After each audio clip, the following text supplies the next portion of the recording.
বাবার তৈরি মুরগির খামারে দিনভর কাজ করেন কলেজ ছাত্র মোহাম্মদ নাহিদুজ্জামান। মুরগিকে খেতে দেওয়া থেকে বিষ্ঠা পরিষ্কারের যাবতীয় কাজ করেন নিজেই। মুরগি লালন পালনের পর তা বিক্রি করে সেই উপার্জনের পুরোটা দিয়ে গড়ে তুলেছেন শান্তিনিবিড় নামের পাঠাগার। 2020 সালে প্রতিষ্ঠিত পাঠাগার এখন পর্যন্ত প্রথম থেকে স্নাতক শ্রেণী পর্যন্ত পাঠ্য বইয়ে। এছাড়াও রয়েছে গল্প, কবিতা, ছড়া, ধর্মগ্রন্থ, বিখ্যাত মনীষীদের জীবনী সহ প্রায় 6000 বই।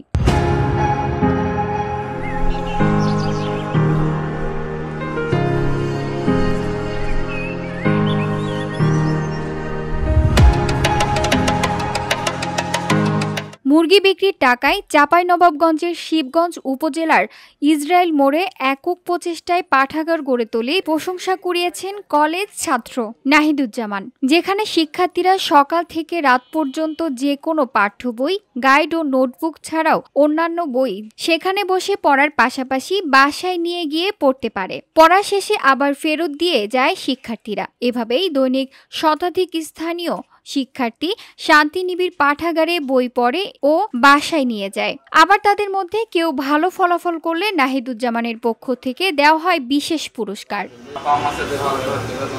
জানা যায়, খামারের মুরগি বিক্রি ও বাবা মায়ের থেকে পাওয়া অর্থ দিয়ে পাঠাগারের পাশাপাশি বৃক্ষরোপণ কর্মসূচির জন্য এলাকায় ব্যাপক জনপ্রিয়তা নাহিদুজ্জামানের। সড়কের বিভিন্ন স্থানে বৃক্ষরোপণ ছাড়াও অসহায় দারিদ্র শিক্ষার্থী ও রোগাক্রান্ত ব্যক্তিদের আর্থিক সহায়তা দিয়ে পাশে থাকেন। এমনকি নিম্ন আয়ের মানুষের জন্য সুপেয় পানির ব্যবস্থাও করেন নাহিদুজ্জামান। তার এমন উদ্যোগে গর্বিত এলাকাবাসী। আরো উপকৃত হবে এবং এলাকাবাসীর উপকৃতের সঙ্গে নাহিদুজ্জামানের শান্তিনিবিড় পাঠাগার থাকায় এলাকায় শিক্ষার্থীদের নোট বা গাইড বই কিনতে হয় না।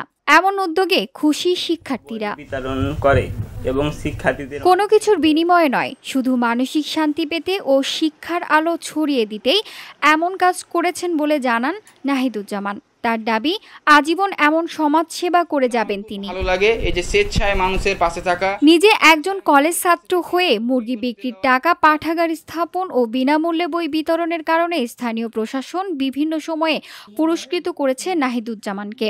এছাড়াও অসহায় দারিদ্র্যকে সহায়তা ও বৃক্ষরোপণের কাজে পাশে থাকায় আশ্বাস প্রশাসনের। আমরা এটাকে হাইলি অ্যাপ্রিশিয়েট করি।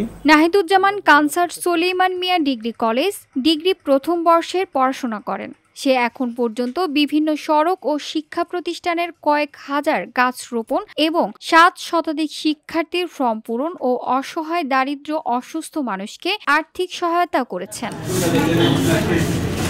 VOD Bangla news desk.